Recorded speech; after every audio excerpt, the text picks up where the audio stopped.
bumalik sa Manila, ako ay nananabik.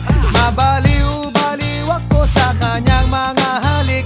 Okay lang, di maiwasan na mamiss paminsan-minsan, pero pag kami nakita, aking panggigigilan. Di ko siya titigilan when she comes.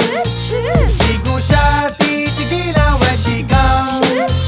Di ko siya titigilan, di ko siya titigilan, di ko siya titigilan when she comes. Kay ganda ng aming samahan at walang nanlalamig, mas pa sa mag-asawa ang aming